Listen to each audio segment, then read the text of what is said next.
practical way in ku ko on war ni me ajibe banko kanam fonni kol bejele mo jamal beje men karanta karaw li pareta karaw na do ku masoto no fo fendi masoto so dimbali jama beje problem ol kata larika so wole fonni ke jama borendi ka bo Gambia kana ka bagwe silolta kana tibabutu to find out ka try no be la wulula demando na nyadi ani tel be fon demando na nyadi le kele life of falling so ndefanam bo mo le ko no me alon ko tele lole bonni Gambia kanate Fatu coronavirus ning ate diamo sia buat like I can say Gambian ka immigrant nin safono 3/4 be mo bele batata because the phone da manga call sol men so ning coronavirus da man kono because I always come to Facebook live kana like diamo about migrant la ko be nyame I give many information but the phone because nga live video min jama ka janga problem mo men sort jam mo men call janga men sort about coronavirus gambe don da mambul it's more than 70 something peoples could la message ol bembul jam fe jama be jam so coronavirus ni migrant sal jay mo men batandi ya sembo war bata if it is 100% 99% of be badu da batale kono because first e mari la do ko lotale so e be janne because migrant fa ni nata mo jama jibe jay be jang dol be jang they don't have any document kay to table so ni kaito table ja you are not working it's a problem so ni kaito be bulu fana ibe do ko wala mo jama be jang like kaita men man kaito soto wolle man sia bake so munen atake problem oti wol jama be janne dia e man tare campo kono e funteta campo kono le so e be faniyele so wol man tare do ko wala jan do ko mi alan ko like as a contract do ko wala company do ko wala wala ka wulle every day so manda kata ka do ko nyini ni do ko nyini ka men soro no do mandi nyini wala ka tari fawni bulu so men ka tari bulu tel ke fam balundi no wala e kala ren sol ni la ku ko ton ke no wala so birin do ko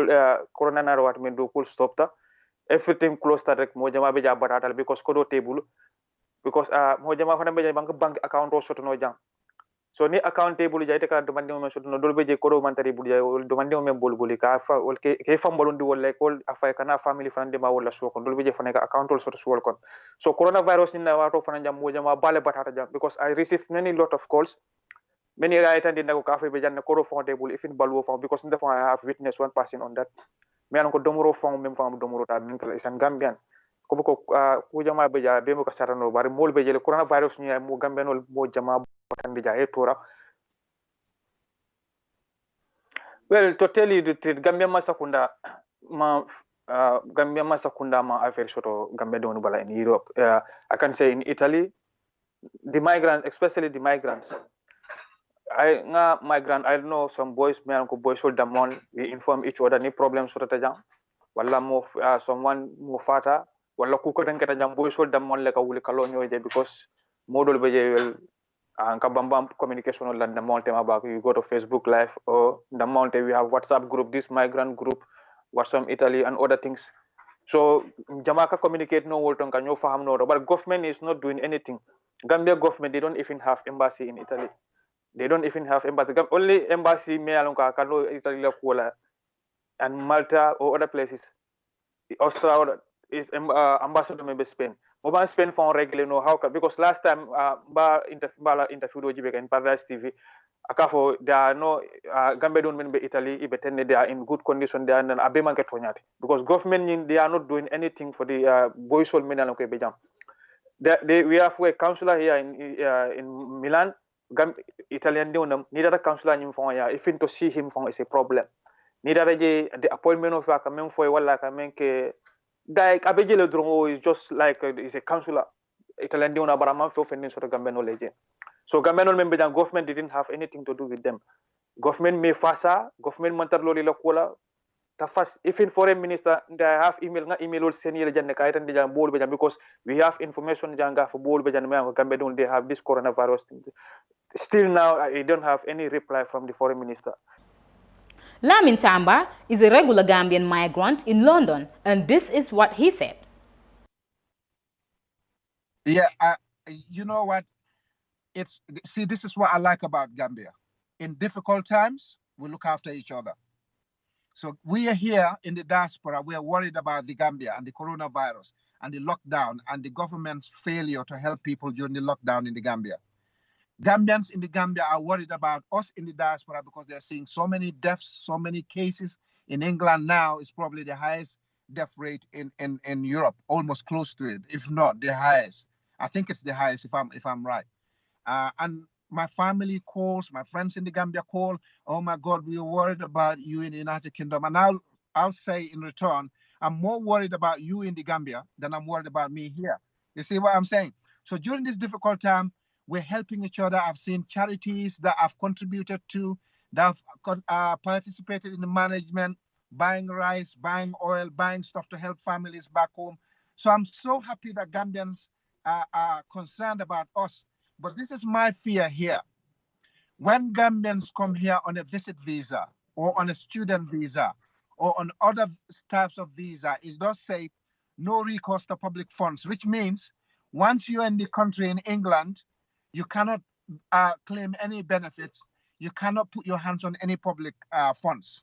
So now, Gambians who came to the UK just before lockdown, or Gambian students in the UK, or Gambians on other visa systems that cannot claim benefits in the United Kingdom, I kept on worrying constantly, how are these people surviving? How are my fellow Gambians surviving who cannot claim benefits, who cannot benefit from the furlough scheme that the UK government rolled out to help employees? They pay the salary of most of the UK employees, about 80% of it. But if you can't access employment, if you're not fully employed, or you weren't employed during this period, or you're not entitled to benefits, how are you going to survive in this difficult time? So I was happy when I saw the government say they're going to help Gambians in the diaspora, especially the students. But then I saw lots of students complaining that they didn't receive a penny from the Gambia government. And I was wondering what happened to the Gambia government. But as we all know, the current Gambia government has got so many issues that no one can talk about in a day and finish. But I don't want to go to the political side. However, we're concerned about Gambians in the Gambia, and Gambians are concerned about us in the diaspora. And that only shows the good side of Gambia. We only lose our good sides when we get given responsibility in government. When we get big posts, all of a sudden, this care, this attention, this family cohesion, this bonding suddenly disappears. It suddenly becomes you and me, your community and that community. You're a woman, I'm a man. You're this tribe, I'm that tribe. But when it's difficult, nobody cares. We're one. It's about us. And I love that. We need to translate that into government. We need to translate that into public services. And we need to do that very quickly if we need to go forward. Miko Alazas is the communication officer for the International Organization for Migration in the Gambia, and he talks on the impact of COVID-19 on international migration. Yes, absolutely. I mean, we've already seen what a huge impact COVID-19 has had on migration and mobility trends worldwide. The sheer number of border closures happening around the world, air, land, and sea, is something we've never really seen before. And as a result of those border closures, that's obviously had an impact on migrants, as well as traditionally mobile populations who move across borders for their own livelihoods. And we will definitely continue to see the impact in the coming months, because it's difficult to predict when the world will resume back to normal, at least in terms of air, land, and sea travel. It's very hard to predict what that's going to look like in the coming months. But what we should focus on and advocate for is to be able to maintain migration in a safe and healthy way. We believe migration is a positive thing and brings many benefits to host and destination communities. Research shows that this is not the first time that the world is gripped by a deadly pandemic. Experts have predicted that the coronavirus will bring a significant decline on international migration post-COVID-19. Fatou Kamara reporting for the Fatou Network News Review. TAF Africa Global is proud to launch the Moria Gardens, conveniently located in Brufut, 5 minutes off the Brufut Highway. Moria Gardens is set to comprise of 20 fenced and gated service plots with sizes ranging from 264 to 420 meters square. Unique features include water and electricity infrastructure, solar street lights, all-weather roads and scenic gardens. We offer a 10-year mortgage plan with a 25% equity down payment in partnership with GT Bank, Trust Bank and EcoBank. For more information, please contact 376-2333 or 776-2333. Or visit our offices at Madiba Mall at Taft Bruford Gardens, opposite 5-Star Hotel.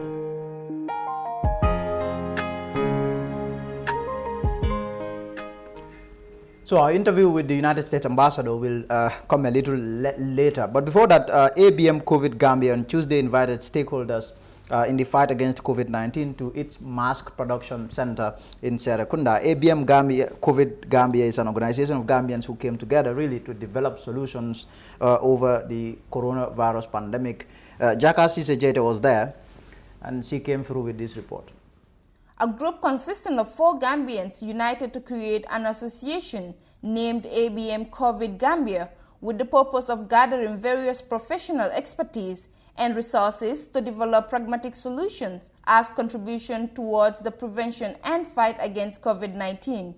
As part of their efforts, the group came up with an initiative called Masks for All campaign through the creation of reusable masks. The masks are produced at a mask production center located at the Aisha Marie Cinema Hall in Serekunda. We started this initiative out of concern of the COVID-19 situation when the first case got announced in the Gambia. We brainstormed together as a team of 4 people, Anasba, myself, Modunjai, and Dalanda Diallo. We just brainstormed to try to think of what we could possibly do and how we could possibly contribute in helping fight this pandemic in the Gambia. A presentation of 5,000 locally made masks, which is the first of many, was done at the end of a site tour to the Red Cross Society of the Gambia. We really received the message with high appreciation. As you know, COVID, to defeat it, it has to be a collaborative effort. And we have been in discussion with COVID Gambia for the campaign of everybody having masks. That is Masks for All, campaign, in the Gambia. So even before they start the production, we have been in discussions, also giving them, the courage and the technical advice, from our side on how things can move. And these 4 young men and women, decided to use their own resources to start something, which is really appreciative. And this is what we are expecting from every Gambian and all those people who are living in the Gambia. The country's COVID-19 coordination chief also took part in the tour. I wish to commend the initiative, and it's very timely in the sense that government has just eased some of the restrictions, but it's a give and take situation. Government has given by reducing or getting off some of the restrictions to allow people, first and foremost, markets to open continuously as before, people to worship in mosques and churches, and also for grade 9s to go back to school. And what people would have to give to this is really wearing masks in public places. And that is why this initiative is timely, because people have to wear masks, and most of the people will not be able to afford masks. So therefore, this is coming at the right time. The tour around the hall offered a clear view of the production process and the brilliant young volunteers behind the creation. Reporting for the Fatu Network News Review, Jaka Sisijete. For the best of the very best in female designer outfits, visit any of the Miss B fashion outlets today. Welcome to Miss B Designer Outlet in the Gambia. You find us at Hilo, so welcome.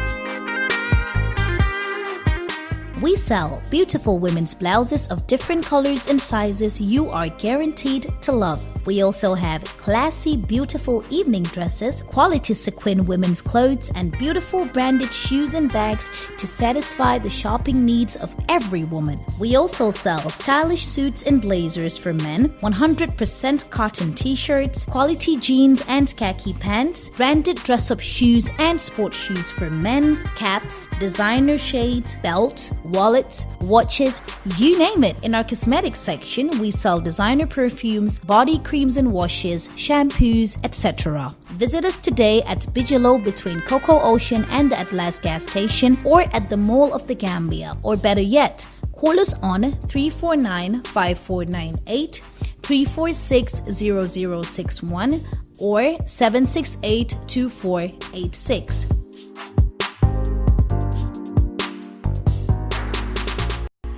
25th, a black man in America was arrested, but this arrest turned out to be fatal. He was arrested by a police officer, but he tragically died. His death, what it did subsequently was that it sparked outrage, not just in America, but in Africa as well as in Europe, because here is someone who was arrested over the alleged use of a counterfeit bill, but his death, the way and manner in which he died, was something that a lot of people frowned upon. A lot of people got raged by this. It sparked protest, riots in America.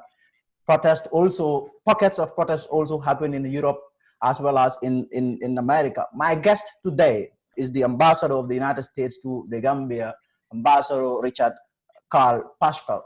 Mr. Ambassador, thank you very much for joining us. Always a pleasure to be on Fatu Network. I wish it were a happier topic today, but this is a really important and vital topic for discussion. So thank you for inviting me to join you.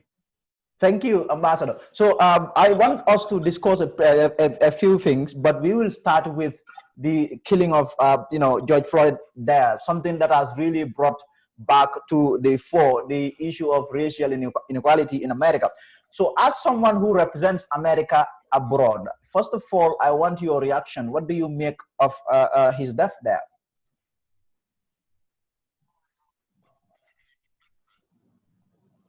Well, I like most people, when I saw the video of his suffocation death, his killing, I was devastated. This was a horrible tragedy, obviously not just for George Floyd, but for his family and that entire community. I was stunned and saddened, and I did watch the video one time. I couldn't bring myself to watch it again. It's hard to watch someone's life ebb away in such a fashion, and I just couldn't watch it again. You couldn't watch it again, but what do you make of the, I know the way and manner in which he died was really, really troubling. And what it did is that it sparked a lot of anger and outrage. A lot of people were angry, and this anger still continued to trail his death. What do you make of that? Well, it shouldn't be any surprise that that his death would incite passions in people. You know, the United States has very strong laws against racism and discrimination, but very clearly we still have progress that needs to be made. I do applaud the thousands upon thousands of Americans in the United States who have taken to the streets in peaceful protest, and applaud those people around the world who have protested peacefully in solidarity with their American fellow human beings. It's important, though, and I've made this comment before, that rhetoric is important. It's important to know what to say, but it's even more important to know what to do.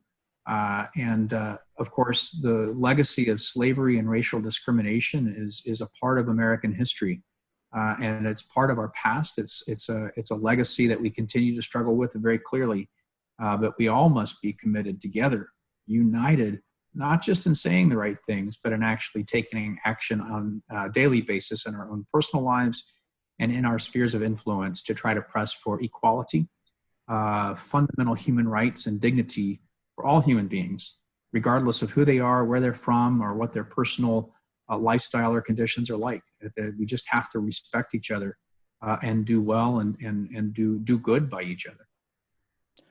Okay, but Mr. Ambassador, this man's death has resonated to as far as, you know, all corners of the world, in the Gambia here too. There was palpable, really palpable anger from some quarters, really, regarding Mr. Floyd's death there. Gambians are looking at it in the context of him, not just Gambians, but Africans are looking at it in the context of him being a black man, and as such, so they will have to stand up for their fellow black man. Do you think they are right at all in standing and speaking up? Oh, I absolutely think, we believe in peaceful protest. We believe in the freedom of expression and freedom of speech. And so absolutely, I have no problem. And in fact, applaud, as I said, people who are standing and peacefully protesting to make known their concern about this tragic situation. Like I said, it is certainly understandable. And I join them in sharing my own deep concerns about this tragic death and the need for justice to be served. And I would just point out that the officer, the particular officer in question who had his knee on George Floyd's neck, was arrested within a matter of days and charged with manslaughter and third-degree murder.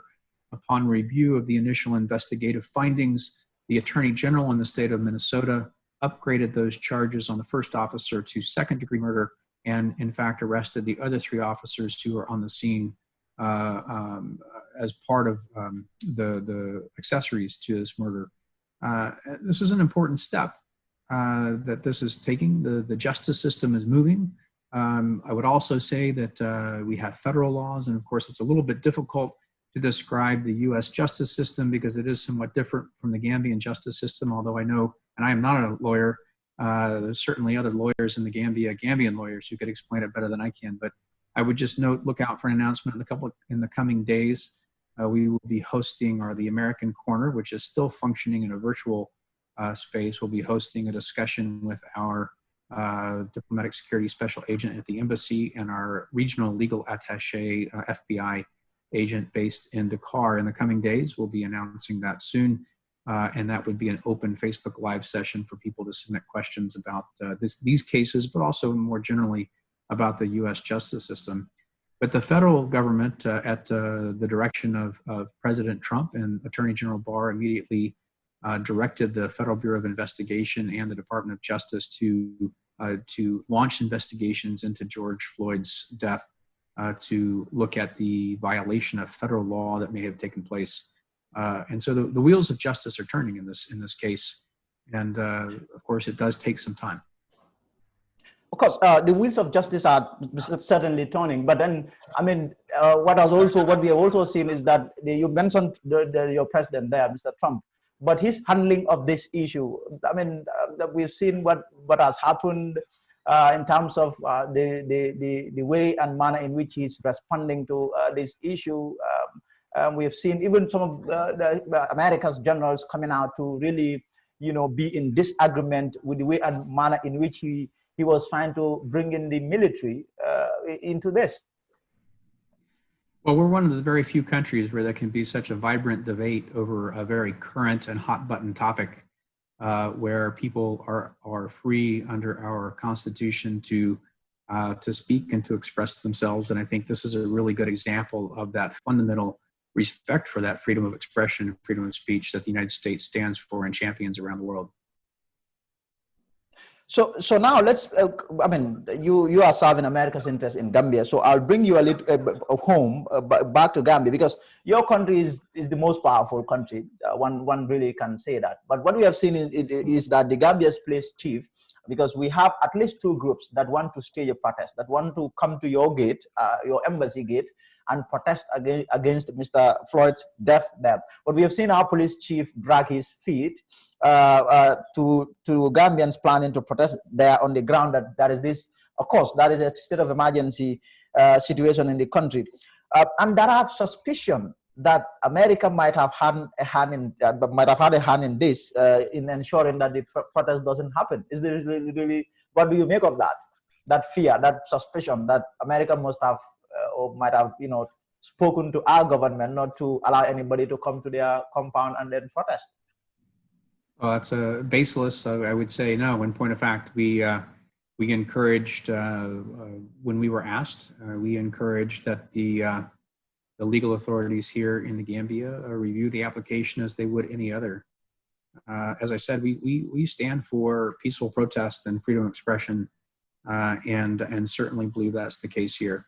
I would just say, at least from what I read in the media, and I have not spoken with the organizers yet, I have not spoken with the Inspector General of Police, but at least insofar what I read, it seems as though there was a good meeting between the Inspector General of Police and the organizers of the protest, and there was a mutual respect and recognition about the concerns about the state of public emergency and the challenges that would be inherent in holding a protest under the conditions as we all try to combat COVID-19 and to prevent the spread of COVID-19. So to be honest, I read that and really admired the fact that that the two parties came together, they reviewed the situation, and the IGP did not say no, never. He just said, please pause a little bit until certain conditions from a public health perspective are evolve a bit. But no, I applauded that degree of professionalism on the part of both sides.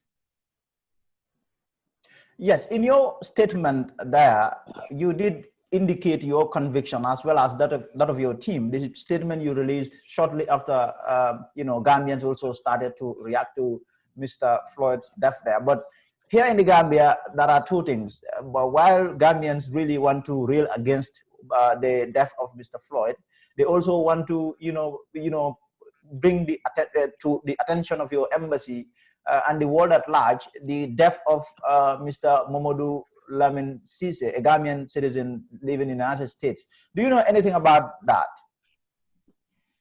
The only details I have about that case are probably the same details you have seen as published in American media.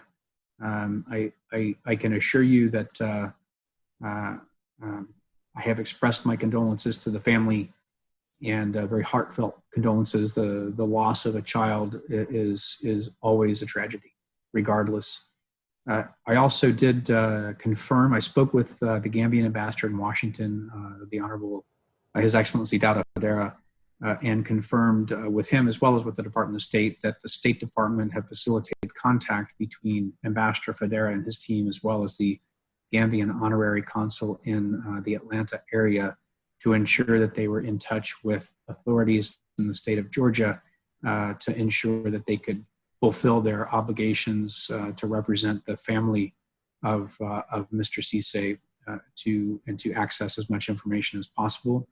My understanding as of a few days ago was that contact and that connection was strong, and that the Gambian authorities were satisfied with the information they were receiving.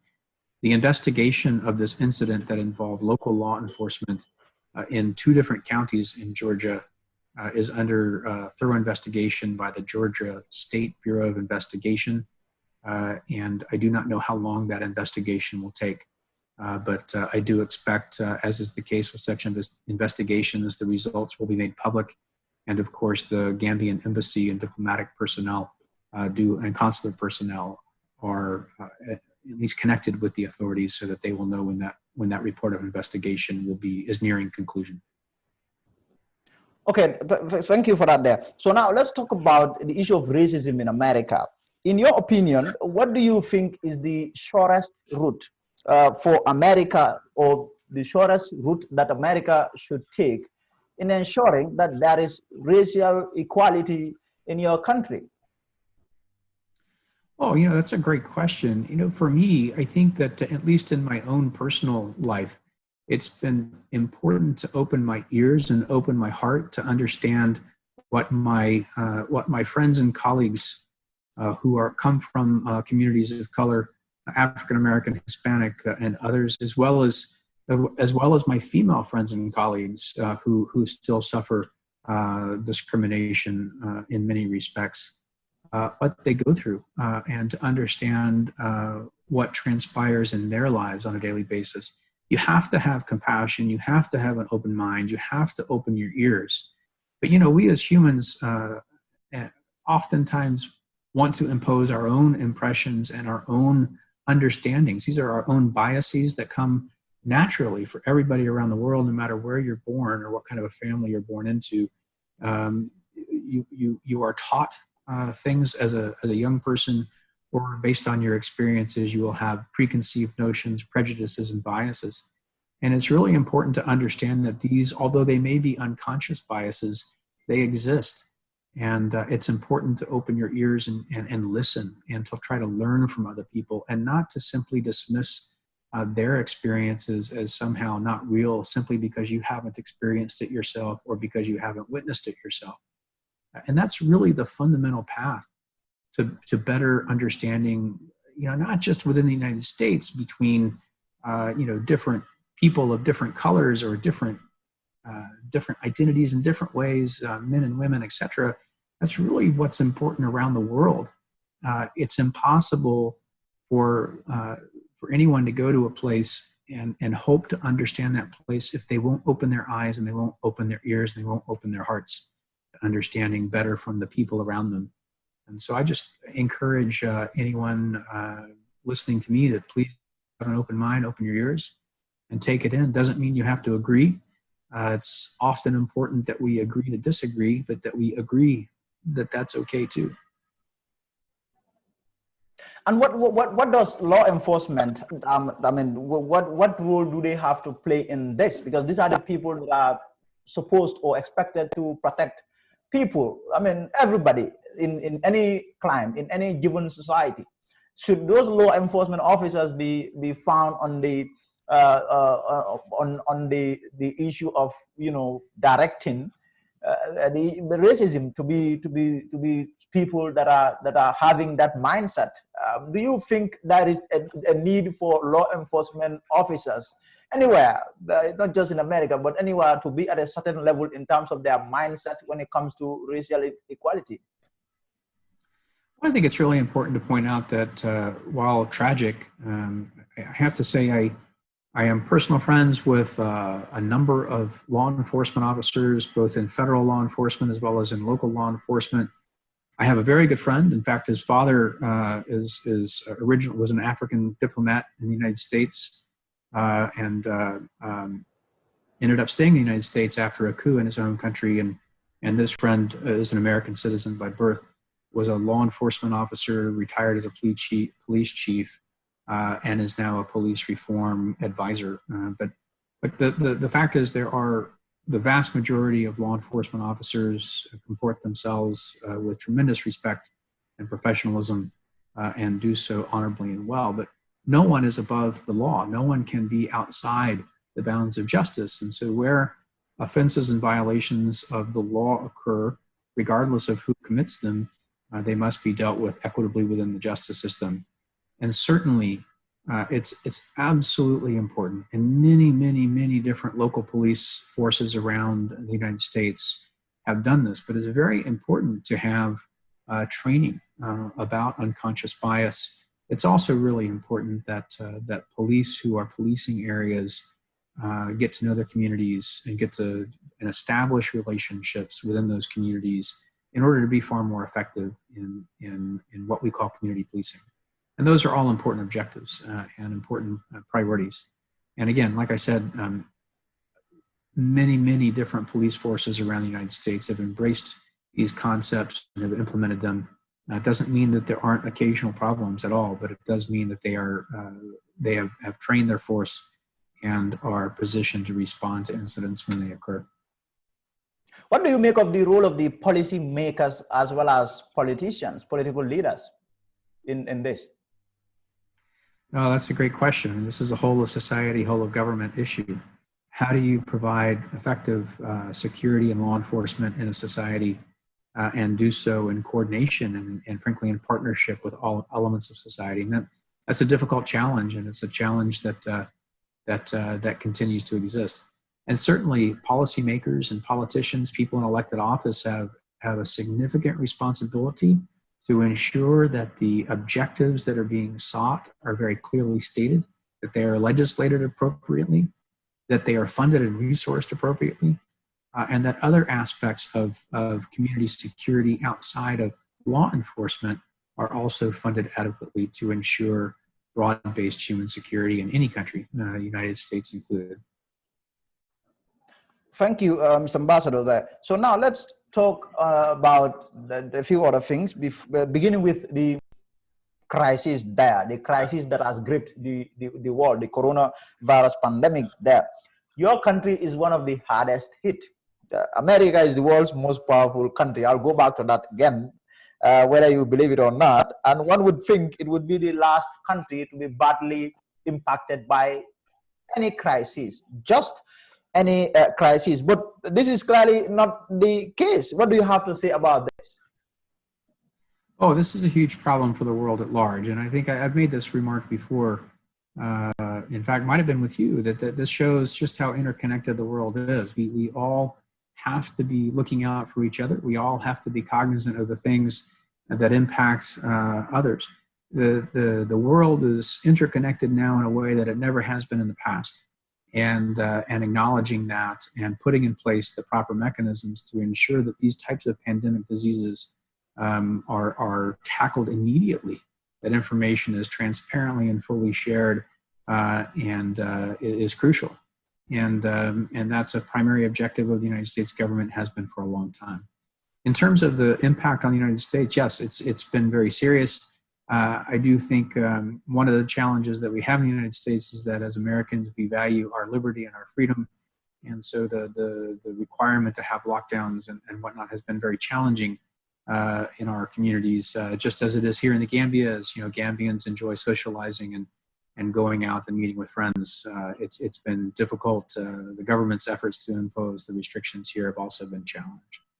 I would note that the United States has ramped up our efforts quite significantly to the point where we are now providing as assistance to many countries around the world, ventilators and other medical equipment that we now have in excess, and we'll continue to do that to assist friends and partners, and even offer assistance to some of our rivals in the world if they were to accept it.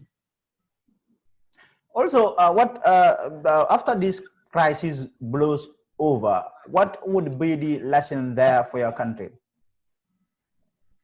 I think one of the principal lessons really for the world is that the importance, and I just have to emphasize it, that transparency that we now know was not there and needs to be there, to share that information as soon as it's available and to share it widely in a very credible and transparent way, so that nations around the world can take the necessary steps when they need to take them to prevent the spread, or to lessen the spread of a pandemic virus such as COVID-19. I know. Now let's come to. Gambia is also one of the countries that was affected by the pandemic there. And just a few weeks ago, we've seen your embassy, your government through your embassy, coming up with a statement saying that you are committed to supporting the Gambia really in the fight against the coronavirus pandemic there. Can you elaborate on what were you trying to put across? What's the statement there? I'm sorry, you faded out there towards the end. Yes. Can you repeat? I was saying just a few weeks ago, your government through your embassy released a statement saying that you stand in solidarity and in support with the Gambia government, or the Gambia, in the fight against the coronavirus pandemic there. Yes, well, we do. It's been very important to us. We have certainly been a part of the international effort here to coordinate assistance internationally and support to the Gambia's efforts. I have to applaud the Gambian government. I think that a significant reason why the COVID-19 has not struck the Gambia as hard as it has even your most immediate and closest neighbor, Senegal, was the very early clampdown on international travel that kept the number of cases coming into the Gambia to a minimum, and closure of the borders, etc., has reduced insofar as I understand the experts. They believe that helped to really flatten that curve for the Gambia. Now, clearly not out of the woods yet.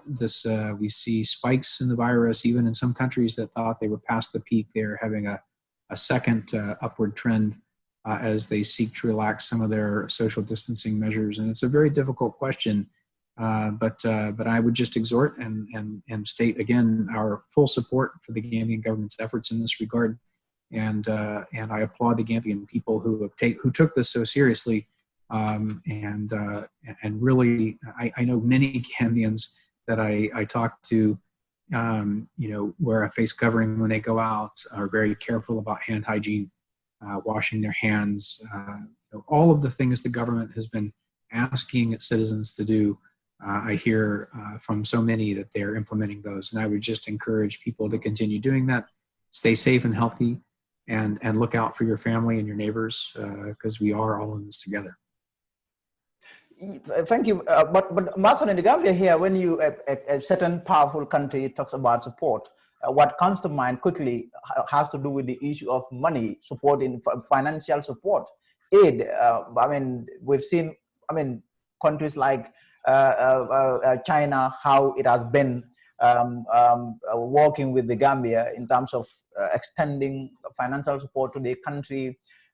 We've seen what the European Union is doing. And really, but if you talk to some of our officials here, they would be like, America doesn't give any money to any countries that they have no significant interest in. Yeah, no, it's no, okay. I have to tell you that we received, along with the rest of the international community, the government's strategy to respond to COVID-19. We have worked with the international financial institutions in particular and provided strong support to the World Bank and IMF programs to essentially meet all of the Gambia's needs. We have received some requests from some of the municipal councils and area councils, and we're working through those. Really, those are for small hygiene items, sanitization equipment and supplies, which of course we're happy to do. We also hope to announce in the very near future a multifaceted program. It's modest, but it's to support the Gambian government's efforts to combat COVID-19. We have been there. We have not gone out with press releases about every dollar or dime or dalasi that's been provided. Much of that is being done through international and multilateral organizations. But one thing I would like to just emphasize is that given the fact that the United States government is such a big part of the funding for most of those institutions, that's a lot of money. It just doesn't necessarily come branded with the U.S. flag. But certainly the amount of funding we provide to those multilateral institutions makes up a significant portion of those funds that are provided. That are provided. So technically, America does give money to Gambia. If America is giving money to the World Bank, for example, and the World Bank gives money to Gambia, so technically it is America that is giving. Makes a lot of sense. Yes. Huh? Yes. So now let's talk about the conspiracy. There are a lot of conspiracy theories out there about the origin of coronavirus, this disease there. We have seen your President Trump and China accusing each other of being the source. Some China said it's America that created this virus. I mean, Trump also said it's China, calling it, in fact, at some point he was calling it the Chinese virus there. So what are your thoughts about the origin really of this virus? I think the scientific and medical record is quite clear on this. This virus originated in China. It was first detected in the city of Wuhan, which I happened to have been in October. I was on vacation in China, the first time I ever visited China. And I happened to have been there. I was not the source of the virus. I have to admit that the efforts on the part of the Chinese Communist Party to deny the fact that this virus came from China is a bit laughable. But this is unfortunately what happens when a government does not want to admit its faults and instead is looking for someone else to blame. But look, the record is pretty clear. There were health and medical experts, scientists in China who attempted to get the word out. They were detained, they were arrested, they were disappeared in many cases for a period of a month to 2 months. That much is pretty well documented and accepted internationally. The Chinese Communist Party attempted to cite a study that was conducted by, I believe it was maybe Oxford or Cambridge, that said that they didn't think the virus originated in Wuhan, but they always stopped when quoting it as didn't originate in Wuhan, and never got to the rest of that report, which said it originated somewhere to the south of Wuhan. So, you know, it's just trying to deny the obvious. And quite frankly, I'm not sure why this is such a sensitive issue. The fact of the matter is that the word could have gotten out sooner. The Chinese Communist Party could have been more transparent with the international community, and it could have helped mobilize, governments could have then mobilized themselves much sooner. And it's, you know what, it's water under the bridge. Let's learn from it so that the same thing doesn't happen next time. Let's strengthen the international institutions to ensure that that doesn't happen next time. And let's move on. You know, I think pointing fingers at this stage is less productive than just acknowledging where faults were made and learning from them, and then trying to do better next time, because there will be a next time. We have we have these pandemic viruses roughly every 18 to 24 months on different scales around the world, and it's only through concerted international action and in particular transparency that we can stay ahead of these things. And you know, even as it is right now, the death rate of COVID-19 is far higher than seasonal influenza, certainly, and the spread, the transmissibility of the virus is so much higher. And so clearly it's having a significant impact in the world, and economic impact, most fundamentally, is going to be one that will be difficult to recover from. So look, let's learn from the missteps. Let's learn from the things that were done inappropriately, and then let's move on. So Mr. Mazo, I'll try to push you a little bit, nudge you a little bit on this conspiracy theories there. One conspiracy theory, as well as it may seem, is that this virus was created in a lab in America and taken to China, Wuhan, and planted there. It's a pretty laughable concept. I mean, I have seen nothing that would suggest, I mean, I've heard that. In fact, the spokesman for the Chinese foreign ministry stated maybe it was the American military. There were, even when I was in Wuhan, what's called the military games were starting, where they invite military athletic teams from around the world to come and compete. It's sort of like a military Olympics. And in fact, the day I was in Wuhan, that was starting. So it's just, again, it's trying to deflect the facts. It's trying to deny the reality and the facts in somewhat of a very transparently disingenuous manner. In fact, the spokesman later apologized for saying that, but that didn't get covered by the media. So there you go. There are also conspiracy theories that this was a virus that was developed in a bioweapons lab in China, and that it got out, accidentally. You know, I am not a virologist. I'm not an epidemiologist. But what I can tell you is that the overwhelming scientific belief at this point in time is that this is a naturally occurring virus that came from China and was spread from China through, primarily within China, it was spread through train, road, and air travel, and then internationally, predominantly by air travel around the world. And, the predominant theory among those who are scientifically qualified to draw conclusions is exactly that. Originated somewhere in the area of Wuhan, China, and was transmitted by people in China, and then others visiting, either Chinese or people visiting the country, and then was carried by travelers as they traveled around China and the rest of the world. So now let's talk about one thing really that is quite contentious in the Gambia here. I want your opinion and your thoughts on this. It has to do with the issue of homosexuality.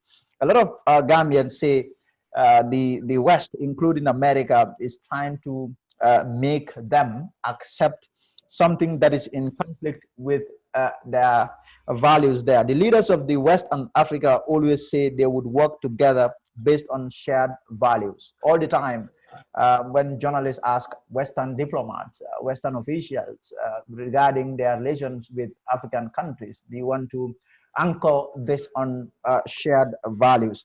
So this argument that is out there that homosexuality is not a shared value. You know, most African leaders, Africans, as well as their leaders, think that this is really alien to African values there. So do you think it is right for the West to bring that into the fold of cooperation, into the cooperation field, if you like? Well, in the words of the Reverend Dr. Martin Luther King Jr., injustice anywhere is a threat to justice everywhere.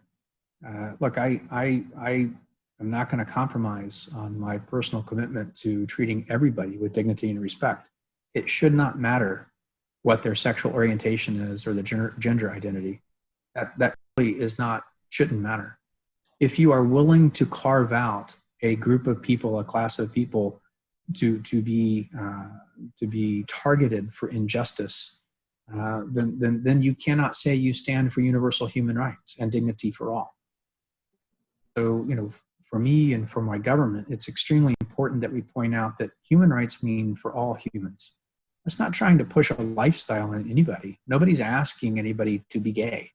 Nobody's asking anyone to be transgender. So I take issue with the heated rhetoric that is thrown back about this.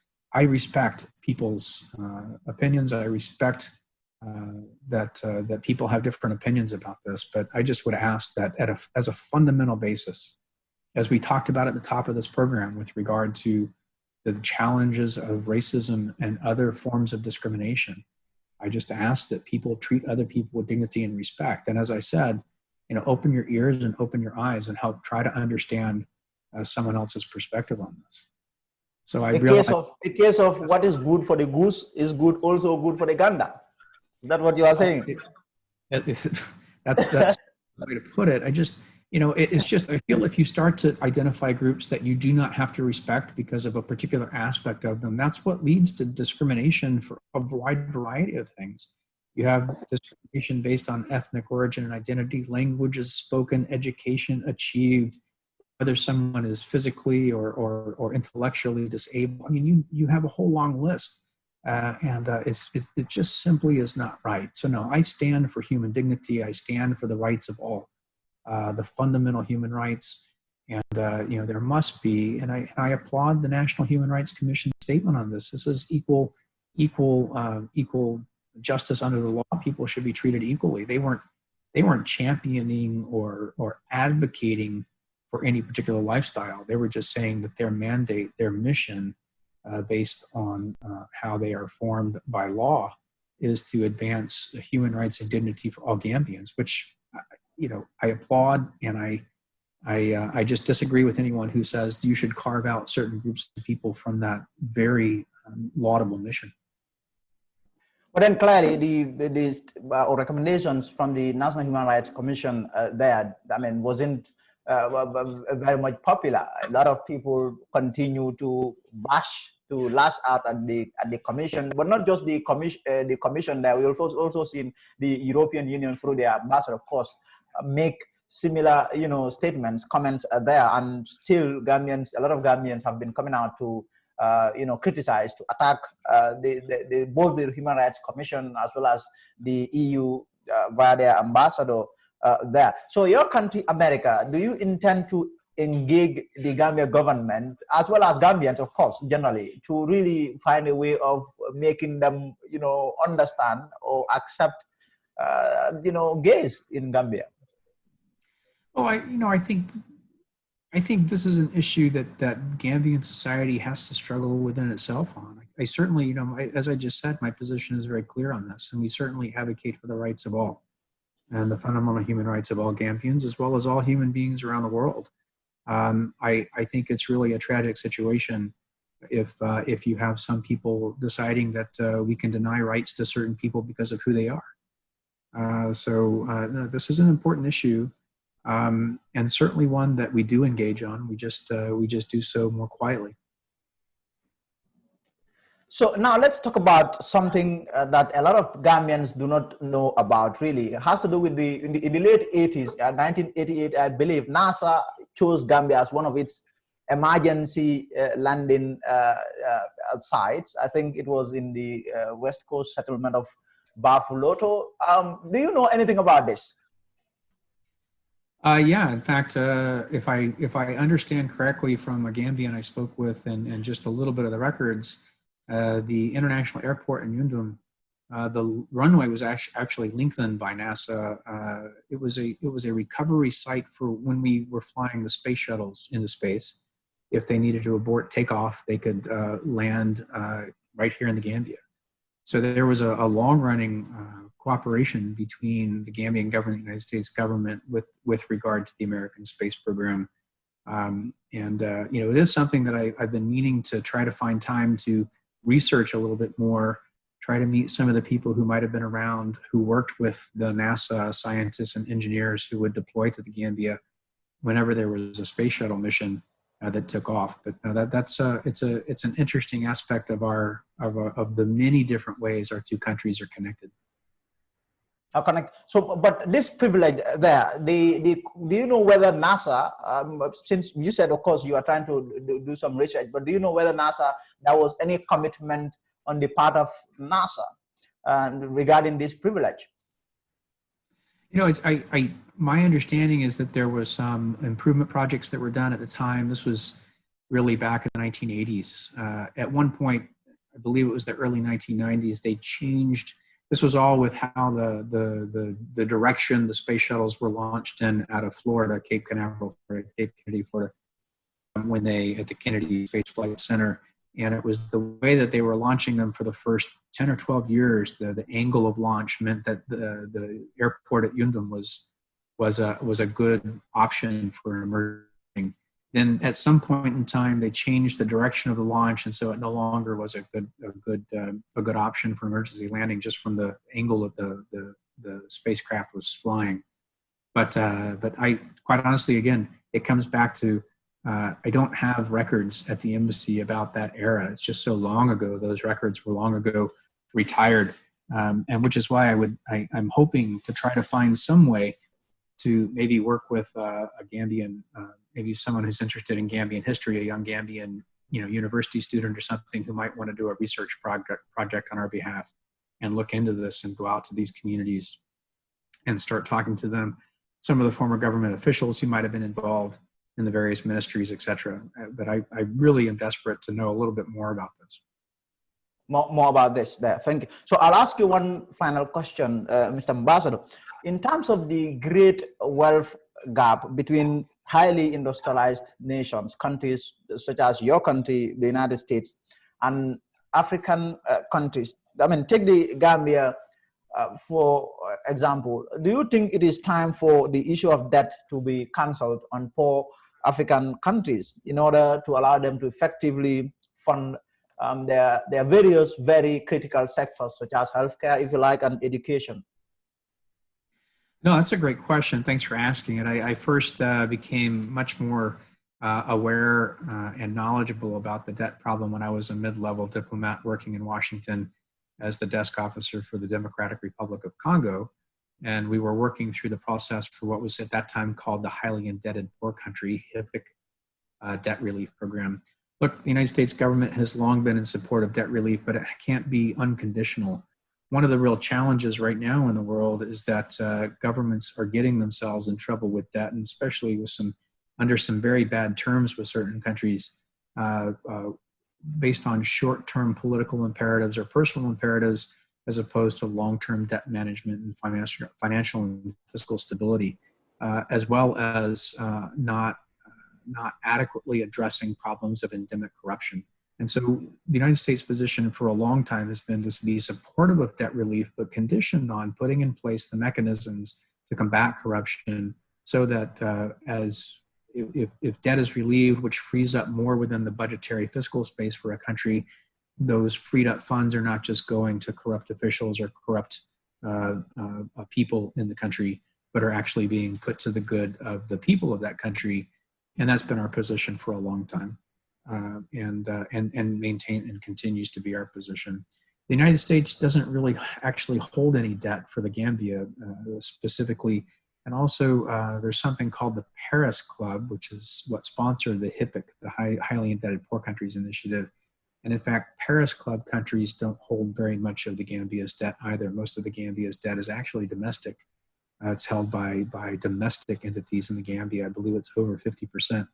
and then the rest is primarily held by countries in the Middle East, South Asia, and China. Mr. Ambassador, do you have any other thing to say before we end this interview? Well, look, thank you very much. These are important topics, and I just want to come back to a couple of things, and I've said this several times since my arrival last year.